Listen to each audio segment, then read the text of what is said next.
I'm the son of a shepherd. When I was a child, I would look after the livestock after school.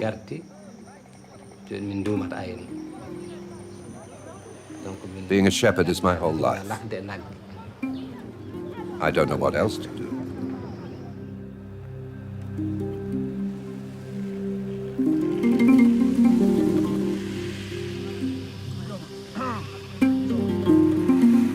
For how long will the proud African shepherds be able to continue traveling freely in the vast plains of the continent and lead their herds from one watering hole to another in search of rich pastures?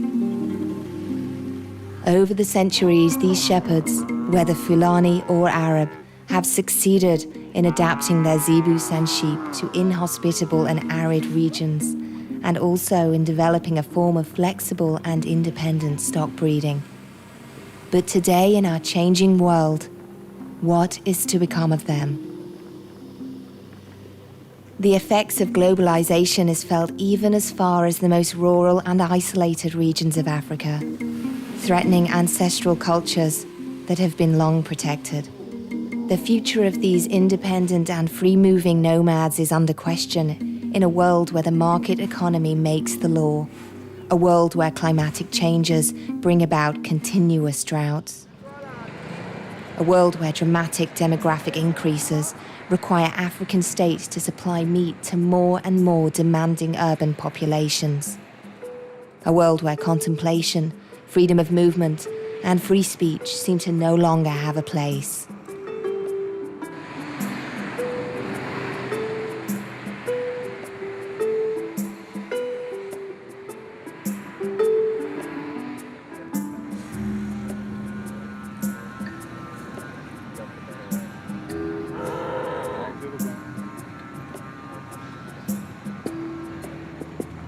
À Yoff, on a trop de difficultés, trop de difficultés. Hassan a fait 60 ans, moi j'ai fait 35 ans. En ce moment, avant, c'était très bien parce qu'il y avait assez de pâturage. Mais actuellement, nous n'avons pas de pâturage. Les routes sont barrées, nous n'avons pas de quoi faire boire nos troupeaux.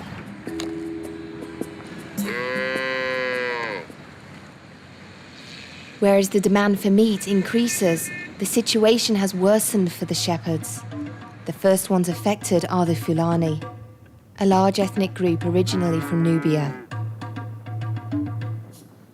Millions of these seasonal migrating shepherds still provide most of the red meat consumed in Central and Western Africa. But their freedom of movement is being increasingly reduced, confronting them with enormous challenges and an uncertain future.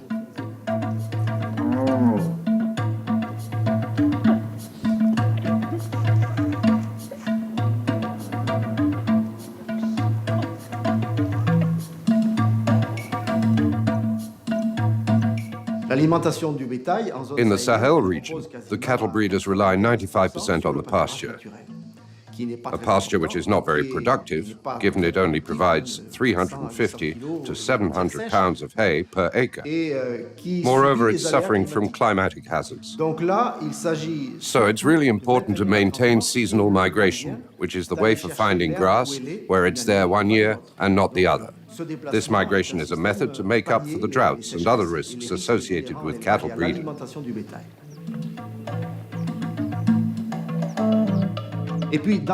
And in most dry Sahelian zones, these shepherds are the only ones who can sustain the land, which can only be enhanced by four-legged animals who go looking for food and come back, eventually transforming into the meat that's sold. We can't do farming without falling into problems of irrigation, and we can't make oases everywhere. So animal production is the only thing that can sustain these marginal zones. In Dakar, a research station on dry zone livestock breeding was created almost a decade ago. Covering the territory from Senegal to Chad, the research team do their best to make African states understand the benefits of seasonal migration for traditional cattle raising. Economically and environmentally, I don't think there are any other cattle raising systems that could produce any better than what these shepherds do. The only thing to do, taking into account the government's objectives and policies and the need to increase meat production, is to support this type of cattle raising in the same way African nations already support other agricultural systems. In Chad, as soon as the wet season starts, the nomadic shepherds migrate to the vast northern plains which get covered by grass due to the rain. This is the situation in the Musoro area. However, when the dry season reclaims its territory in the fall, shepherds are forced to retreat towards the south in search of new pastures.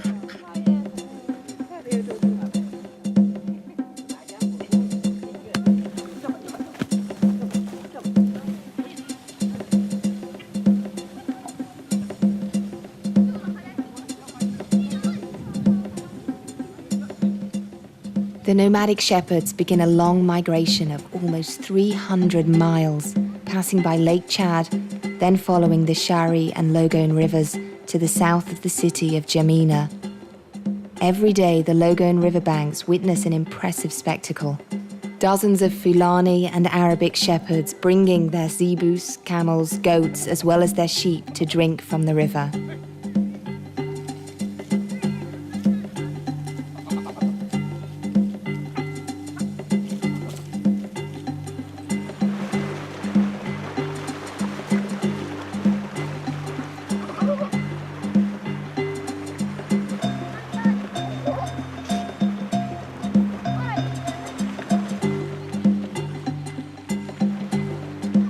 Like many families of nomadic shepherds, Alaji Chama and his kin have established their camp at Mabulum, an area coveted by many farmers and migrating shepherds, ideally situated less than 2 miles from the river. Here, like in most areas of the country, pasture areas and migration roads set up centuries ago and dedicated to nomadic shepherds are hardly respected anymore by the rest of the population.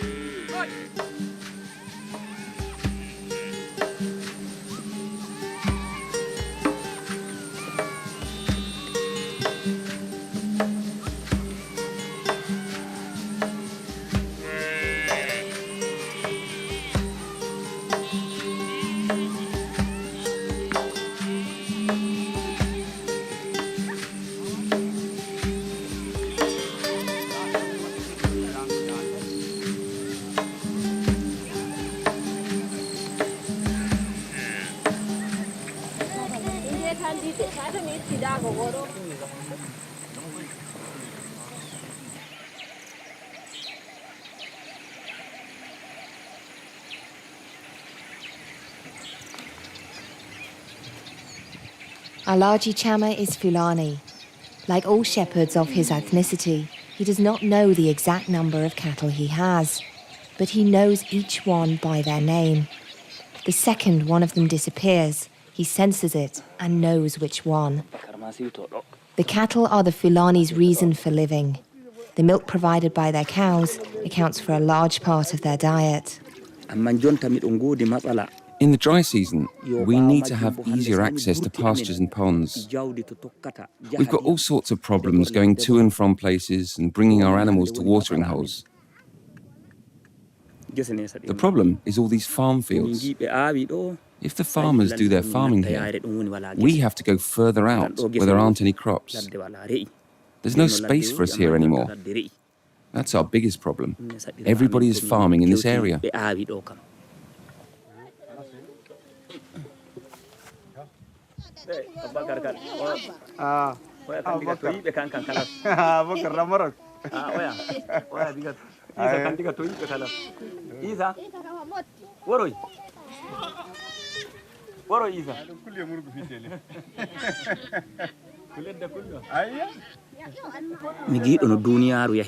I understand how the world works today.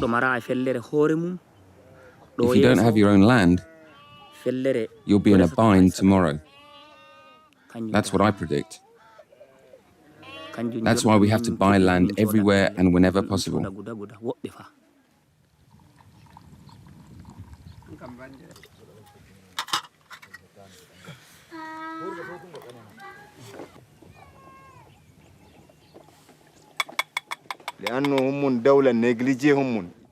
This country forgot about its shepherds.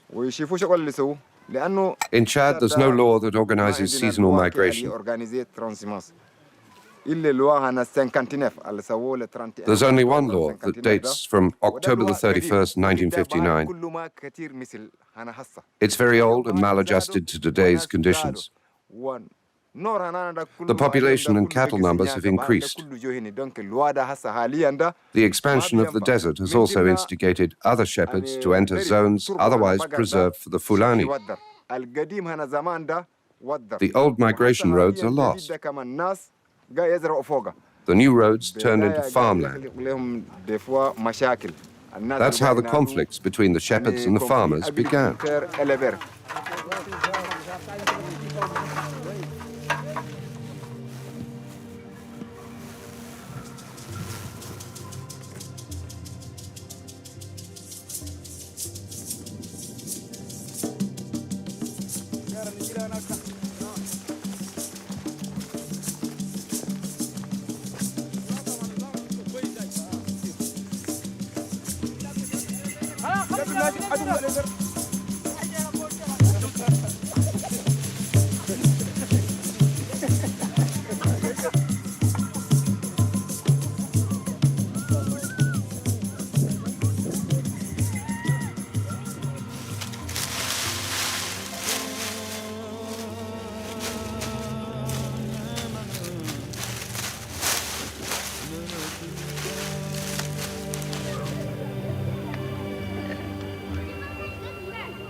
The shortage of pasture and water to feed the livestock is forcing shepherds to set up camp around the villages.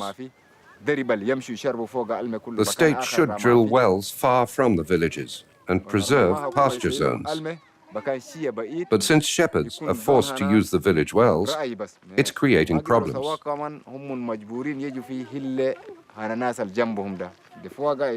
Often, the villagers think they won't have enough water if the shepherds' animals keep helping themselves to it, and decide they should have to pay for it if they want some. Sometimes that provokes fights, which can even result in deaths. And by that, I mean the deaths of the migrating shepherds. The local authorities make it worse by always treating the farmers as victims and the shepherds as perpetrators.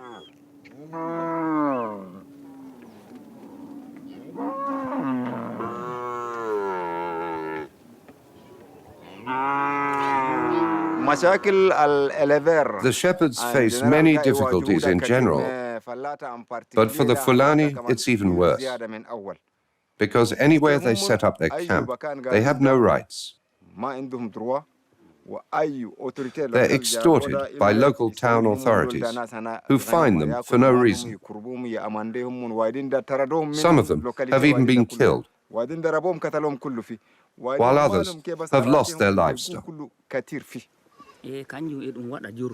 It happens all the time when fighting with the farmers. Not only do we have to pay 2,000 francs in fines, but we have to pay 5,000 or 10,000 more to the authorities. The farmer takes the money, and so do the authorities. For the farmers, though, it's okay because they're the ones affected by the damages. It's the extra payment to the authorities that bothers us. We don't understand why we're being fined by them. It's beyond us. Every Friday, the Fulani shepherds from the Mabulum area gather to pray and share news. Today, delegates from their nomad organization have arrived, allowing the shepherds the opportunity to express their grievances. For several years in Chad, as in all countries of the Sahelian region, the Fulani shepherds have formed organizations to defend their rights.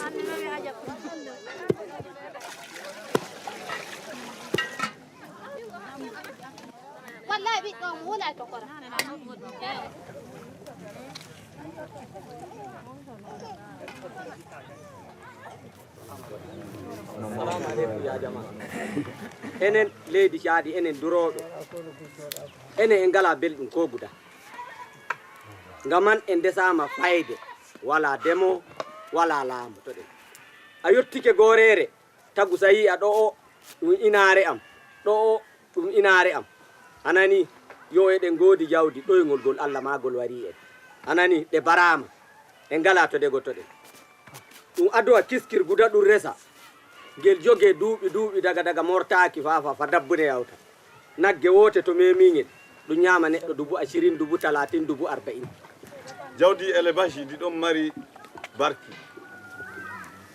idi ɗon kala gouvernement e ɗon watta 60 million ƴawɗo ɓe taxe hakko wala dema wattata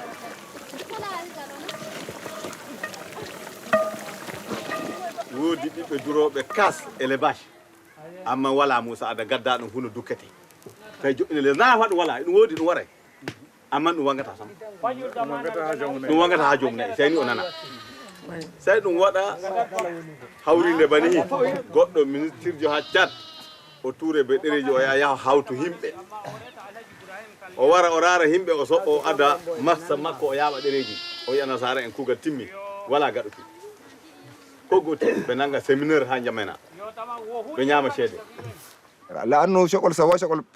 These development schemes fail, since none of the key players are consulted.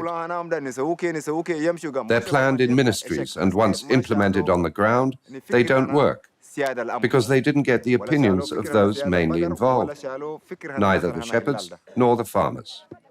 A commission aimed at solving the shepherd-farmer conflict was organized under the guidance of a national mediator.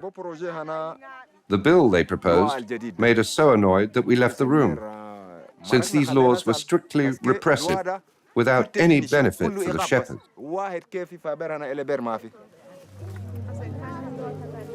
Hala wiiɓe nanga gujjo ta yarimo jango ko dilla ma jaha ton kawrama o moya anani dalime ittike ay dalime ittaki dama ɓeyduɗa dalime yo gaɗeɗa anani gujjo yotto waɗuma jango hakkuma ƴiwa ɓaawa yowanma ɓuri ɗum ko gujjo waɗamma anani ɗum fu ɗum dalime dow meɗen yo hande bo ladde matorike en ngala enen ni hande belɗum jon jawdi wala belɗum enen jeeyi jawdi amma en ngala belɗum en maɗike ko gangare ɓuura en jonta dottiɓe ɓe to ɓe goni dottiɓe ɓe to ɓe goni ɗanotoɗo koko oto wala gam holugo huyɓe to gujjo wari nder durayɓe ɓen jemma ɓen o wari go'oto o doggi kala haala makko mettatake kanko o daɗi on gujjo warimo o maayi ma abiti gujjo waati to ɗum pullo kam nde laato to ɗum gujjo on kanko fiɗa hakuma wara laña to pullo woni pat heɓa ɓe nanga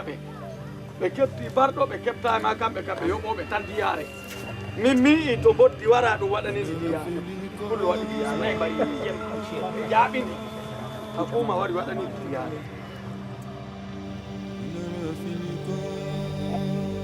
With the increasing number of armed conflicts, a new threat has emerged for the nomadic shepherds.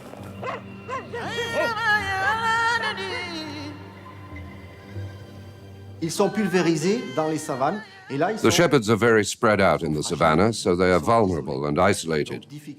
It's not only difficult for them to sell their cattle and their milk, but they're also accessible to bandits who have been multiplying. That was the case in Cameroon, but the problem has been resolved.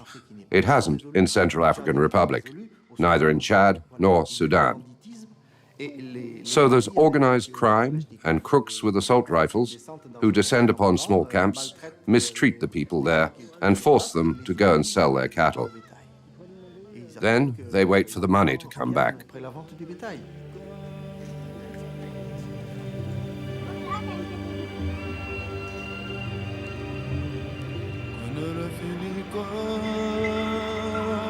Aux dernières nouvelles, la République centrafricaine... According to most recent news, there were almost 30,000 shepherds who fled the Central African Republic to evade these raids. A large part of the state isn't controlled by law enforcement. So for a while, the shepherds organized the protection of archers, but they weren't strong enough to go against rifles. There were almost 30,000 Fulani and Bororos out of 200,000 who fled to Cameroon, where there was better safety. Senegal is a country where peace prevails. The Furlough district, once a seasonal migration zone and backup shelter for the Fulani shepherds, witnessed a major evolution. In the 1950s, the government assured water access year-round, encouraging the shepherds and their families to settle in and regroup into tiny villages close to ponds and permanent watering holes.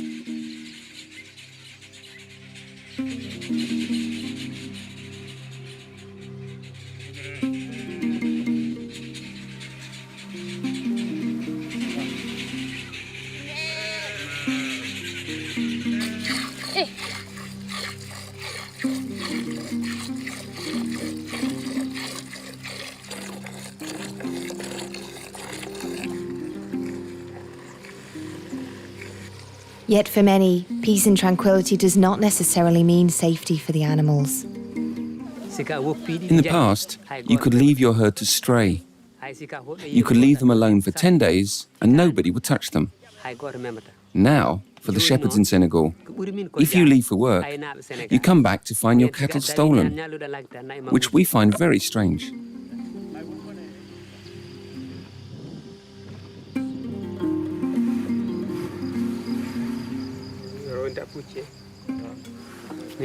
I live in Kajali. My grandfather, my father, and I were all born here. This is where I'm from.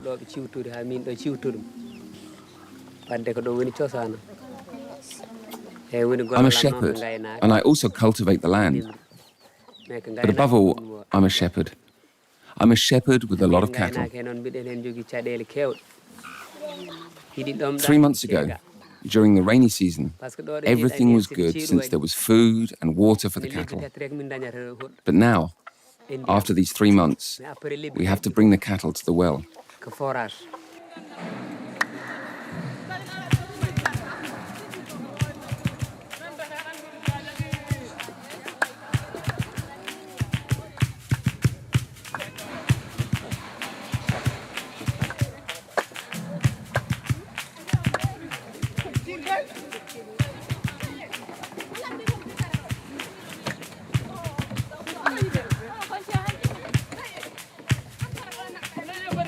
If we could have the water brought to us, instead of having to bring the herd 6 miles to drink, it would be much better.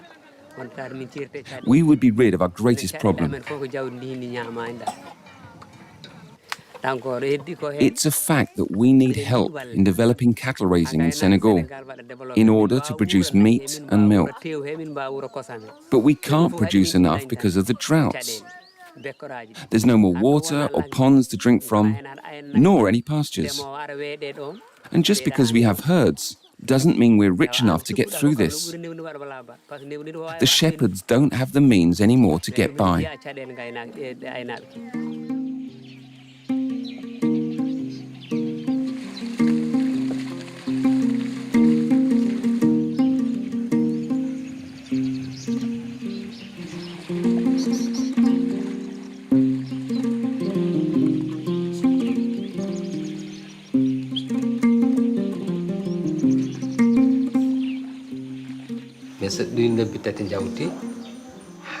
Once the 3-month rainy season is over, the cattle have to travel long distances to find water.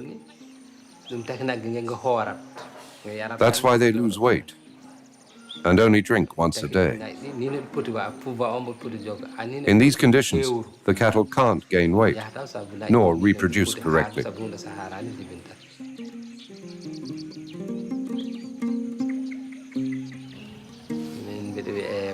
My name is Mahamka. I was born here in Tialme, and I am president of the Rural Committee. I grew up in a family of shepherds. I'm the son of a shepherd.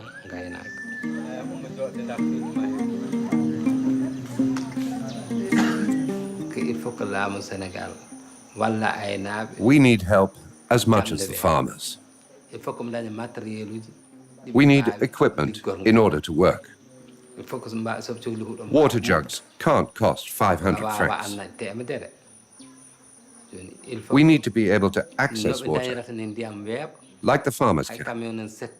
If we had tank trucks, we could bring back water, even from far away.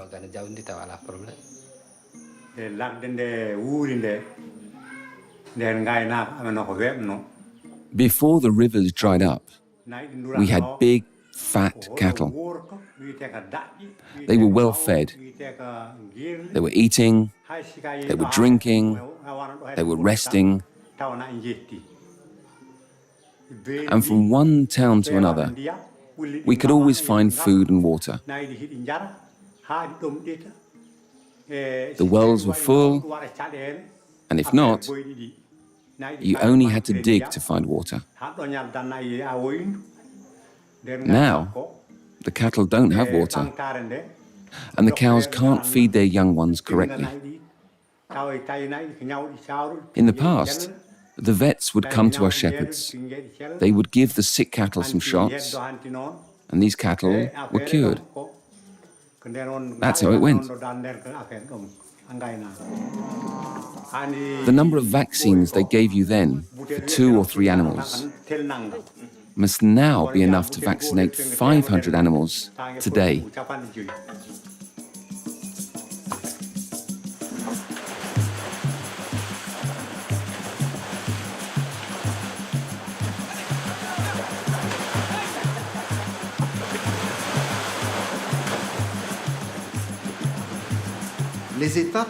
The states traditionally organized vaccination drives, debugging, and animal baths for fighting against ticks, since ticks transmit fatal diseases. So before, it was the state who was in charge of coordinating and financing animal health. Then there was a global change in strategy with the World Bank and the International Monetary Fund. They asked that the producers cover the total cost of animal health. So there was a breakup of the organization system, and the national schemes of animal health were privatized. Animal health is no longer secured in these vast pastoral zones where the human and animal density is very small. You understand that a vet's not going to go and live in a place where there's only 3 or 4 people per square kilometer and a few cattle.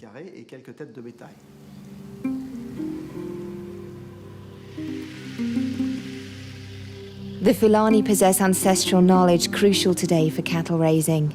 They know where to find pastures that favor the growth of the animals, how to fend off their parasites, and heal their infections. In absence of serious vet support, they have no choice but to practice traditional bush medicine, which Alaji Chama demonstrates today.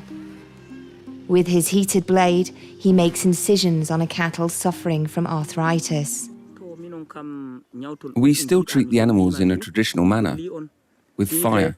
But for certain illnesses, we would need a vet.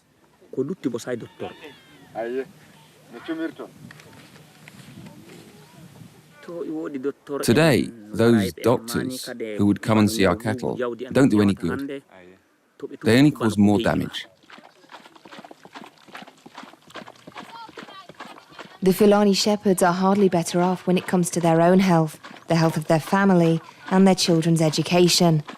Medical dispensaries are often far from their bush camps, and the schools are in no hurry to welcome children from families who move constantly.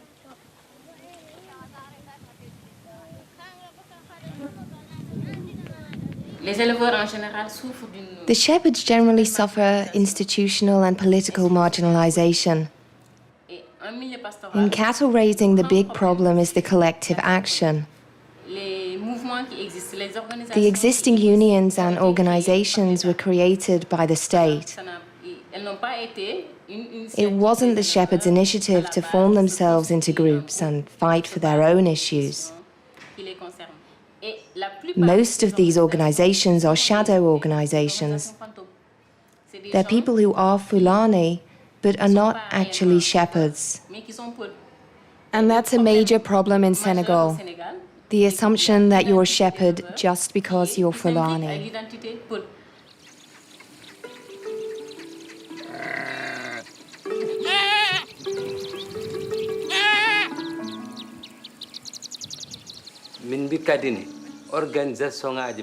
The organizations that are supposed to represent us are not managed by shepherds. They're just businessmen who are neither shepherds nor farmers. Honestly, do they know the reality and the problems that we are faced with?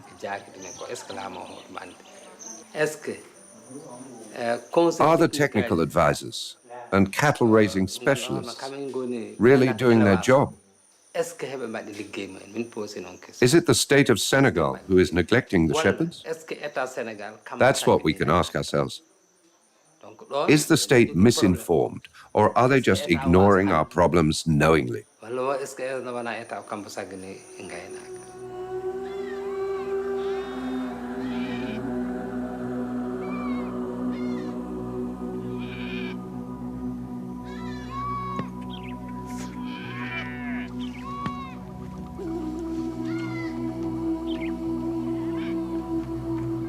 The traditional shepherds are accused of managing their livestock unproductively and withholding their worth. By refusing to sell their cattle, the shepherds would interrupt the economic development.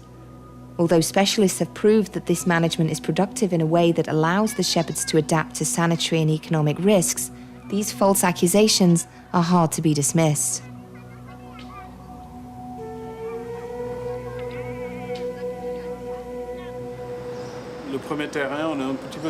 During my first field visit, I was a little surprised. You'd think you were in front of a marginal activity of ancient times, remnants of ethnic traditions affected by globalization in the 21st century. We're aware that we're in a world full of incertitude and faced with a lot of problems, and we see them. We feel the dryness of this environment, and we finally realize that these shepherds are succeeding in developing economic behaviors best suited for the environment they're in.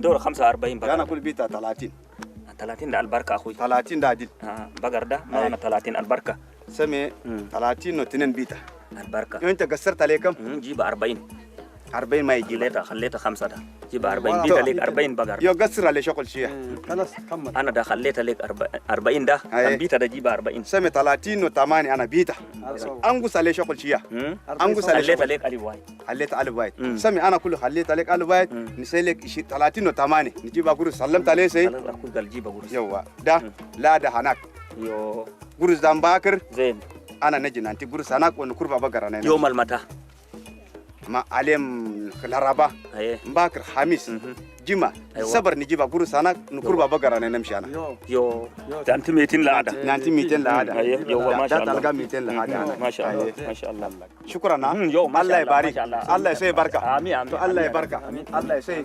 مرحبا سنو ما شاء الله سنو بابا شكرا كنم بقر كله رب سوا. We sell cattle to buy food, to buy clothes, and also to buy medicine. Medicine to heal the cattle.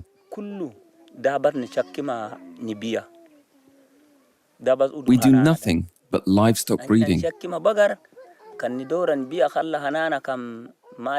Farming the land is not our profession.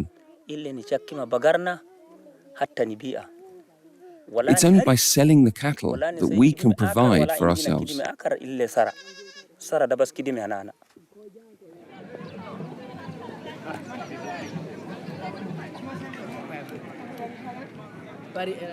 The market is the biggest threat today to the future of traditional cattle raising. During the dry season, Sahelian shepherds are forced to sell their cattle to to buy large quantities of cereal necessary to feed their families. Yet they increasingly find themselves faced with speculation from unscrupulous merchants.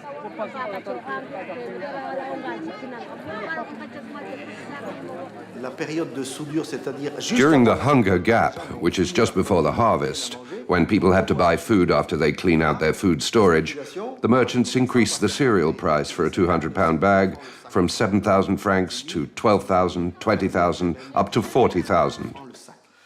People have to eat, so they're forced to sell their cattle to buy the cereal, which has become more and more expensive. But since everybody's in the same situation, all the shepherds bring their cattle to the local market at the same time, which makes their worth go down. So one cow worth 100,000 francs is negotiated for 80 or 60,000 francs. So on one side you have cereal inflating from 7,000 to 20,000 on average, and at the same time you have cattle selling for 60,000 instead of 100,000 during this critical period. So it's this double phenomenon that is subjecting them to marketplace oppression.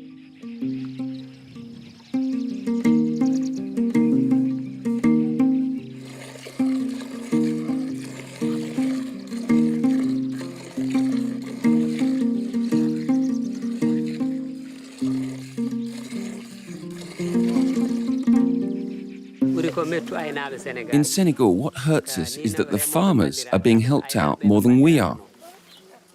When winter approaches, the farmers are loaned money to sow the land. For a sack of grain that costs 50,000 francs, they get it for half price. For us shepherds, a sack of food for cattle goes from 8,000 to 10,000 francs, and not a penny less. And that hurts us because in order to buy it, we would have to borrow from the bank.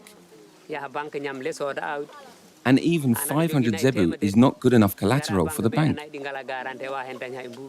That's the way it is in Senegal. People have to know that the government is letting us down.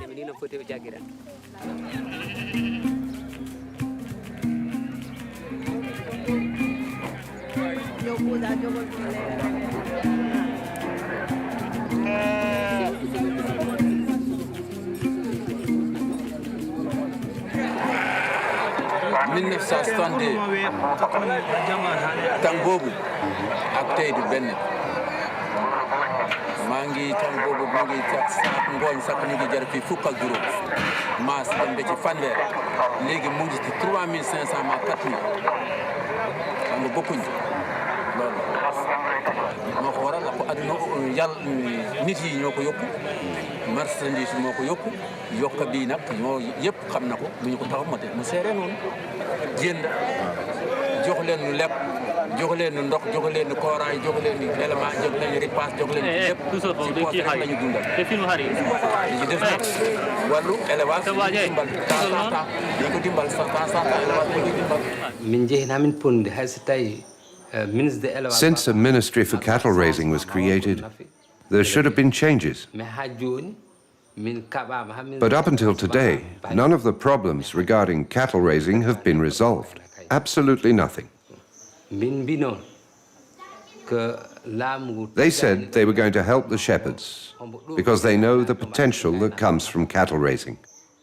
But in the end, they're only interested in their own personal ambition.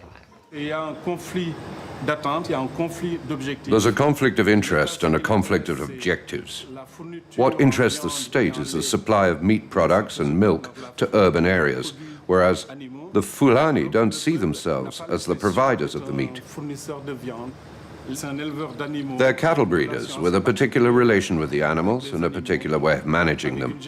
It feels like there's been a misunderstanding right from the start. The government is not helping us. If they wanted to help us, they would have stopped other shepherds from entering the country. They're killing our production. These shepherds come from Mauritania, they come from Gambia, they come from Mali. They sell their sheep and go back to their countries with the money. That bothers me.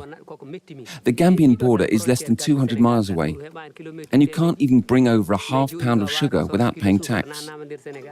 The neighbouring frontiers led entire herds into Senegal, while ours aren't even able to leave the country. Why is that?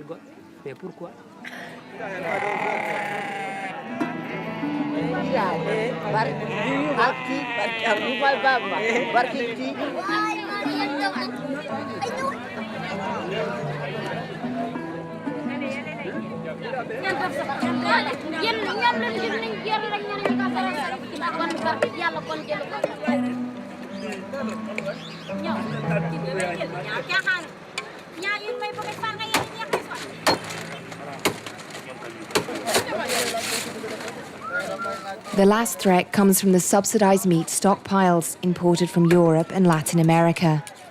50,000 tons were imported at the end of the 80s, and numbers today reach more than 200,000 tons, allowing for meat to be sold at a lower price. To feed their urban population, the states need meat for the least expensive price possible, so it's endangering their animal production sector. On the African coast markets, the Sahelians bring meat selling at 600 francs, while the Europeans sell it for 400 francs. So when the housewife in Abidjan opens up her wallet to see that she doesn't have a lot of money, what is she going to choose? The frozen meat selling at 400, which is acceptable meat with 30% fat, or zebu meat that she's used to buying at 600? Well, she's going to buy the meat that costs 400. So the Sahelian shepherds are forced to lower the price of their meat if they want to sell it. But because they still need to buy a ton of cereal, they're then forced to sell some additional cattle.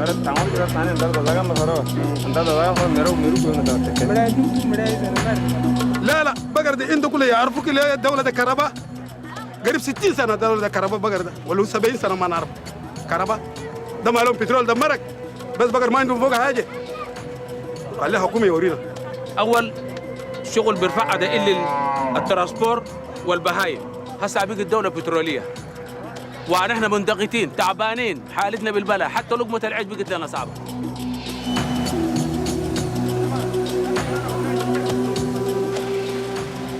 For a long time, a cattle-raising country like Chad had provided its neighbouring countries with fresh meat. In the 1950s, a large slaughterhouse was constructed in Jamina for exporting meat to many countries, from Benin to Saudi Arabia. With the increase of transport costs and competition of imported meat from Europe and Latin America, the Chadian exports have suffered a heavy blow.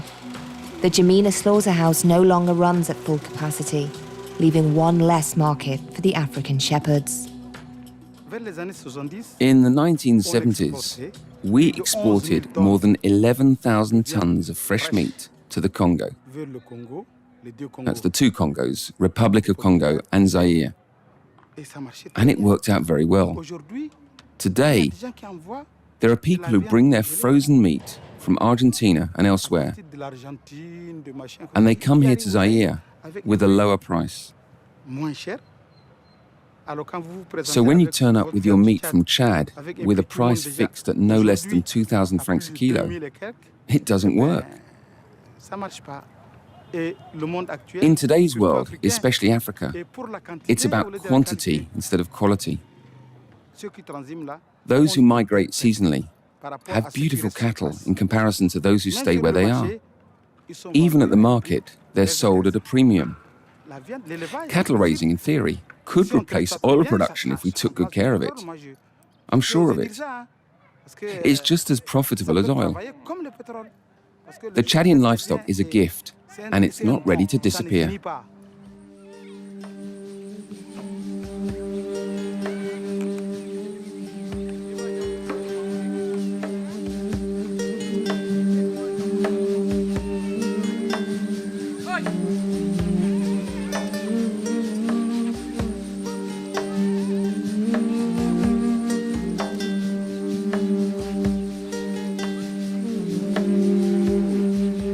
At an international level, we Europeans are partially responsible for some of the local problems, especially the French, considering meat exported from Europe in the 90s was 42% French. From an international standpoint, there are about 140,000 or 200,000 tons of subsidized meat currently arriving to the countries on the coast. So we Europeans are partially responsible for the impoverishment of Sahelian livestock shepherds. But since they're not properly organized, we don't learn about their difficulties. The cotton producers did protest their problems at the WTO rounds of negotiations, while the International Organization for Shepherds was just getting established. But right now, it's just an empty shell. It doesn't have the same strengths as the African cotton planters or its organizations. But it has to get there if they want to start negotiations at the WTO. This whole situation is not right. Without a change in international agreements regarding the meat problem, I fear the shepherds will become so poor it will reach the point where they'll have to sell all their cattle and take up fishing. Just like I saw in the Central African Republic. I saw a Bororo shepherd who didn't have any more animals and who has to fish for a living. It would be the end of an incredible way of life and a people with so many great skills.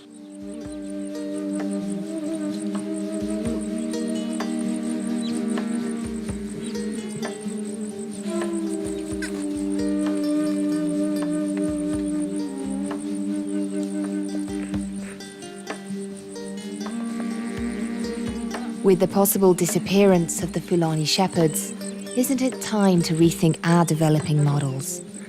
In a time of climatic hazards and economic uncertainty, their mobile, flexible way of life and their respect for the fragile balance between man and nature is full of lessons.